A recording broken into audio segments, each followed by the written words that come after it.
ma abna pokwa de we ana no poor opese abna CJ me share me ho Facebook ayi wa fato me so mama bie ha na mama mama bie Facebook no ha mama na ayi wa ya de ese na metutu ntuma ho yeah and na do just say and na CJ da yes celebrate chief Forson redu ai menye ni pato onye ni pato say be pair with one of the finest finance ministers Ghana yes wabojuma pa na and ye kaimo na wo de na ye de hyase ya na de bia no obi ade du so na beta na sija no den no ototo na no abna enti ene adru so and ye celebrate enu abema chief Jerry Forson ono wana te waje ne beta kare kama we fugu eye tuntum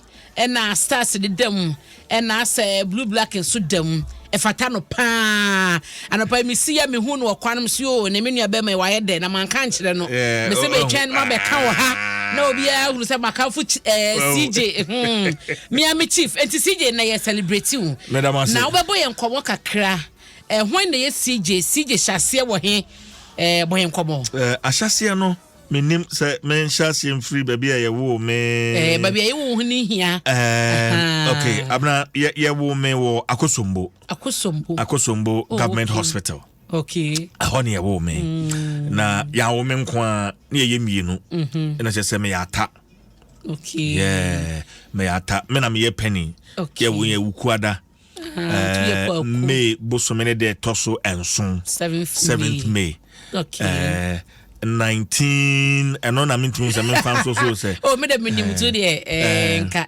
minimum ba kan so anka nya hwe ye wo me 1980 na oh ye wo me 1980 CJ ya buade o CJ buade o de ko wani me to aso abna to aso ko wani CJ na mimbu no bumi o CJ bume enti no govi enami na minio me na abna interview enti ye wo akosombo yeah me mama me papa bema mi you know me papa na oye sofo apostle Godman Forson okay and I'm fan the currency and I'm Mrs. Sarah Forson and also Nakopon fan the currency yeah we am watching 8 one mother one father wow na ya share school ase wo Achiase nti from akosombo no me papa sofodie no na odi sofo wo Mozama Disco Christian Church enti na transfers ne bebe mu anti ye transfer no ba Achiase debi emse na owo mankesim but Achiase na me frenti emu ho no ye share school na se e wa Achiase emu ho na transfer papa ko Cote d'Ivoire enti me kai se ye mofra no ye ko Cote d'Ivoire okay me kai pa ye ko tena ho ye de ye mofra no de yanche ba papa che ho okay because that was the first time I full plane me susa you know 5 years or 6 years and I did full plane ko Cote d'Ivoire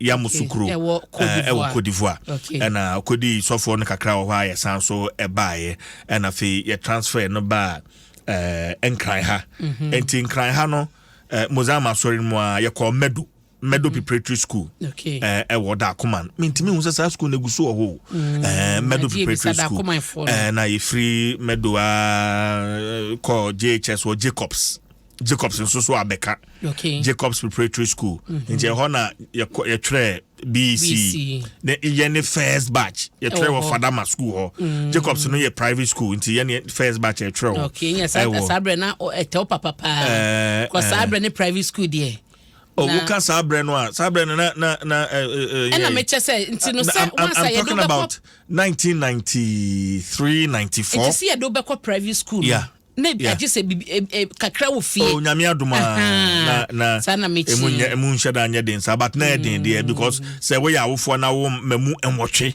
na mekai those days oba ifie na mame anu aduane na bowls no esananim bowls be 15 18 na se jollof a otitingu anim hade na mu na yi di kwa akire na yasan de akire na ba na otitin aguma. So these were all some of the things. And after JHS metro BC wo Fadama enti emuno na menya Winneba Secondary School. Enti me call Winnisec 1997. Yeah, 1997. And I me call Winneba Secondary School. Me name my brother, my twin brother. Enti after secondary school. In fact, me was secondary school in na radio no. Na say ewo me mu because around that time na yetie Kwasi Chei Dakwa ene Tommy and Forson mo ewo GR ni GBC na mame efia kunadu enso so na yetie ne pa enti emu no a ye wie SS no na me ye MC ni sa shows na dey ha me wie SS no me ka kire papa se mpese me ye radio o se there be radio emfa me nkosi hwe in fact me kai pa so ka say radio there udini e beto from memoir be proper be enfrimu emma. But my mother around that time I remember gave me the support. And to make I say even before I entered into university, you know, around that time, not metie DJ Azigiza. Okay. I was joy. Azigiza. I was joy. And now we be a radio school be. And me you know, and me follow up. Me baha. And how much time say Azigiza wo Kobe's Lodge. Say Kobe Lodge. Asalam down. Lodge be ho. Kobe's Lodge. And me a small boy na me kwa Azigiza ho. Na me chance me me radio. No bisa me say what is it? What do I have? I'm trying so me pesa me meet me aye radio adwuma no not okay. Me nkoye demo. E wo cassette so. Nipa brand demo ye o. Me nkoye demo. Enfam gu cassette so na me fa emre no. Demo ye hin na me kwa akonya sa demo ni bi. Enti afei na se ebuma bem kakra because me hu ba bia you compare recording studio na ye the microphone si manim na ye the cassette shem na ho no so around that time na faders ni ade ye ni ho enti ese umi a pause na o borrow wine kakra na asan so abon forward asan when your track na cha samu anum na pese obo no e wo cassette so nti sa na ese o ye asan when your track no enti ebuma bem but I still wanted to do it. So school bem and me call those times na Institute of Management Studies. Okay. Now New Town ha. Institute of Management IMS and they abeye UComs University College of Management Studies. I wore SEC barrier or traffic light hono. And you could be public relations and statistics kakra and if you but not radio no at which point now you could drew a achima ekoye biya kefem no Achiase Odom and then they want to tomano no diary as what job boss be say no at which point enti let's say me share free baby enti me kaisa around that time na me mate enso ye call poncho.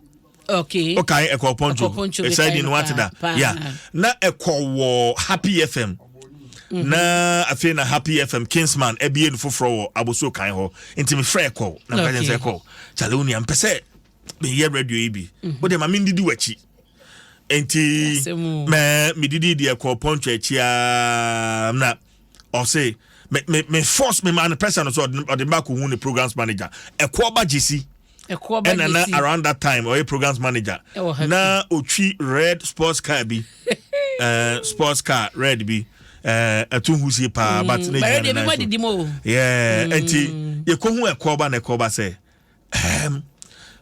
pass off family or Happy FM na be den but menye demo enti Happy FM na menya akwanya demo my first demo e ko share omo production ho cassette decks me enu sisi ho fader ho microphone ho enu kwa me tues ka me kai say me tues ka ma technicians but unya access it no ye yeah and am my first demo na me wie demo no a me am able to say DJ na Oh, and now we then as a presenter, me kai say me bobo chasamu anwum ya bi ni adia na me de kasa be 20 minutes program na me ye. Okay. And me wie me amode be cassette ma me. Na me be fi am be bo cassette no, me de chira me papa no. That was when I me papa. Oh yeah, to me convince na do me exercise I'm being on to say because flawless. I did it. As a human, no my yeah. Okay. Enti papa na je cassette no bo fie no bo etie any ade nipa no no radio no emfahwe embreme no. So but I needed to start from somewhere. Enti me kaise somewhere 2005.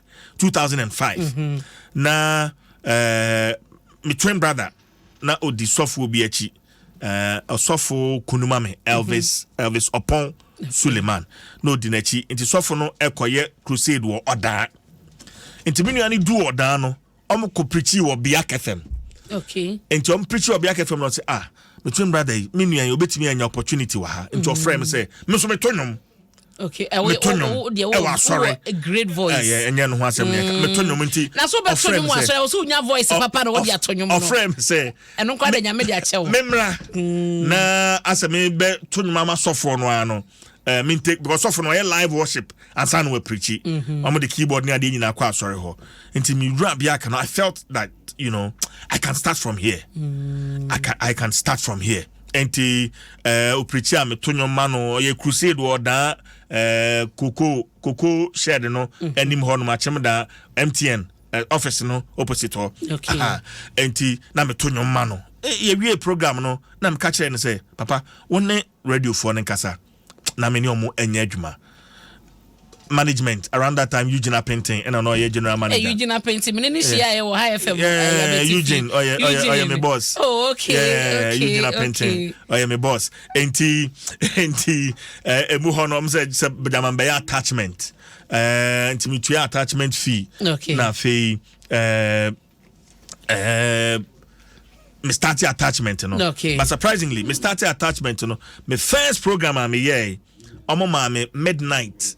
And then find midnight power dreams and obo cool sana Brophy voice net FM. Good morning, good evening. My name is Jerry K. Na and you may selling Dion money near cake on there ba. Inti my first program ya ahamache no. Ade achi ya and na oledibi and a radio station here ne dia. Ora Barbara ne mame and a no share radio station so Auntie B Yankopon fan the cry NC. Amen.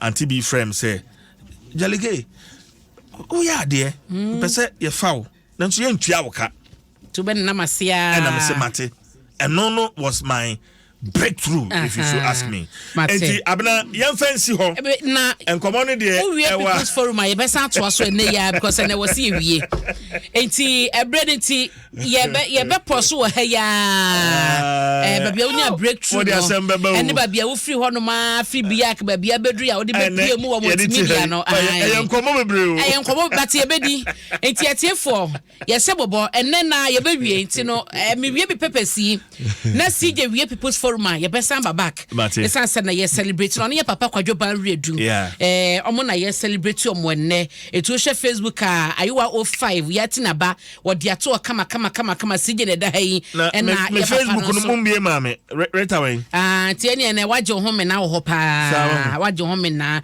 enti no why nti ya na unim CJ wo ne number na wo ni Facebook ayabo moden manemoni adwuma na ye celebrate no Adom brands so won twɛn emma bibi nsi ansa na ya beka ne ho sempa enne de anim fa CJ ho bia no ka bi kire no na onyankopɔn enye ne kase nti CJ nyame